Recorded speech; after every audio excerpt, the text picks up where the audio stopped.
আসসালামু আলাইকুম, আপু কেমন আছেন? ওয়ালাইকুম আসসালাম, ভালো আছি। আপনি কেমন আছেন? আলহামদুলিল্লাহ ভালো আছি। আপু আপনার নাম কি আর কোথা থেকে এসেছেন? আমার নাম পায়েল, আমি চাঁদপুর থেকে এসেছি। আপনার নাম পায়েল, চাঁদপুর থেকে এসেছেন। আপনার বয়স কত? 20 বছর। 20 বছর বয়স। আপনার বিয়ে শাদী হয়েছে? না, বিয়ে শাদী হয় না। আপনার ফ্যামিলিতে কে কে আছে বর্তমানে? আমার বাবা আছে, মা আছে, আর আমরা 2 বোন।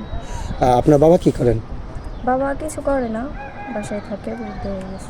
বৃদ্ধ হয়ে গেছে মানে অসুস্থ, কাম কাজ করতে পারে না? না। ও আচ্ছা আচ্ছা, ঠিক আছে, বুঝতে পেরেছি। তাহলে তো আপনার আম্মু কাজ করে না? না, আম্মু কাজ করে না। আম্মু কাজ করতে পারে না, বাবা কাজ করতে পারে না, সংসারটা কোনো রকম কষ্ট বৃষ্টি চলতেছে, তাই তো? আচ্ছা ঠিক আছে। আপনি বোন হিসেবে বড় না ছোট? আমি ছোট। আপনি ছোট। আপনার বড় বোনের বিয়ে হয়েছে? হ্যাঁ, হয়েছে।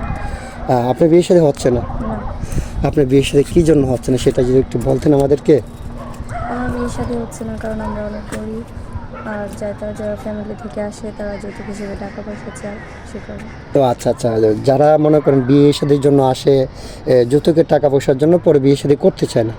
আচ্ছা ঠিক আছে পায়েল আপু, আমরা তো এই ভিডিওটা পাবলিক করব। দেশ থেকে প্রবাস থেকে শত শত ভাই আপনাকে বিয়ে শাদী করতে চাইবে। দেশি প্রবাসী অনেক ভাই ভিডিও পাবলিক করার পরে বলবে যে আপনাকে বিয়ে শাদী করতে চাই। 40, 45, 50 বছরের কোনো ভাই যদি আপনাকে যৌতুক ছাড়া বিয়ে করতে চায়, আপনি বসবেন? হ্যাঁ, বলবো। আচ্ছা, যদি কারো স্ত্রী মারা যায় অথবা বাচ্চা কাচ্চা হয় না, তার জন্য দ্বিতীয় বিয়ে করতে চায়, সেরকম কোনো ভাই হলে বিয়ে করবেন? হ্যাঁ, বলবো। মন থেকে বলছেন নাকি এমনিতে? ঠিকই বলছি। হ্যাঁ, পরে বলবেন না তো যে তোমার বয়স বেশি, আগে বুঝতে পারি না, আবেগে বলছিলাম, আর না তোমার সাথে আমার যায় না, এমন কিছু বলবেন না তো? না, বলবো। আচ্ছা ঠিক আছে, আপনাকে অসংখ্য ধন্যবাদ। তাহলে আপনার সাথে যোগাযোগ করবে কীভাবে? আপনার ফোন নাম্বারটা বলেন। আমার পার্সোনাল কোনো ফোন নেই। আপনার পার্সোনাল কোনো ফোন নেই? কেন, কী হয়েছে আপনার পার্সোনাল ফোন নেই? আপনি তো দেখতে মাশাআল্লাহ অনেক সুন্দর, স্মার্ট, সবারই তো ফোন থাকে, আপনার নেই কেন? আসলে ফোন কেনার মতো সেরকম কোনো টাকা পয়সা ছিল না, বাবা অসুস্থ, সেজন্য কিনতে পারিনি। ও আচ্ছা আচ্ছা, ঠিক আছে পায়েল আপু, আপনাকে আমরা সেসব কথা বলে লজ্জা দিতে চাচ্ছি না। সুপ্রিয় দর্শক, এই মুহূর্তে দেখতে পাচ্ছেন ডিসপ্লেতে একটি নাম্বার, এই নাম্বারটা হচ্ছে আমাদের নাম্বার, ইউটিউব চ্যানেল কর্তৃপক্ষের নাম্বার। যদি কোনো ভাই পায়েল আপুকে বিয়ে শাদী করতে চান, ওনার দায়িত্ব নিতে চান, তাহলে এই নাম্বারে ইমো হোয়াটসঅ্যাপ খোলা আছে, ওনার একটা ছবি স্ক্রিনশট মেরে পাঠিয়ে দিয়ে আমাদেরকে ভয়েস করবেন, আমাদের প্রতিনিধি আপনাদের সাথে যোগাযোগ করবে। পায়েল আপু, আপনি নামাজ কালাম পড়েন? হ্যাঁ, পড়ি। পড়েন। রান্নাবান্না পারেন তো? হ্যাঁ, পারি।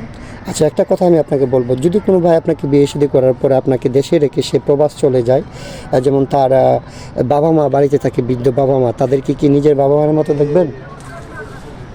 হ্যাঁ, দেখব। হুম। ও আচ্ছা আচ্ছা, ঠিক আছে, বুঝতে পেরেছি। তো আপনার জন্য আমাদের শুভকামনা থাকবে, আপনি যেন ইনশাল্লাহ সবসময় ভালোভাবে চলতে পারেন, ভালোভাবে থাকতে পারেন। আর যদি কার বাচ্চা কাচ্চা থাকে, সেরকম কোনো ভাই যদি হয়, তাহলে ওনার বাচ্চা কাচ্চাকে নিজের বাচ্চা কাচ্চার মতো দেখবেন নাকি? হ্যাঁ, পারবো দেখতে। পারবেন? মন থেকে বলছেন তো নাকি এমনিতে? ঠিকই বলছি। কার সাথে প্রার্থনা করবেন না তো? না। হুম। তাহলে আমাদের সাথে যোগাযোগ করলে আপনাকে পাবে। আপনি কয়দিন থাকবেন এখানে? 3-4 দিন থাকবেন কি? হ্যাঁ, থাকবো। আচ্ছা ঠিক আছে, তাহলে পায়েল আপু আপনি ভালো থাকবেন, সুস্থ থাকবেন, আপনার জন্য শুভকামনা এবং দোয়া রইল।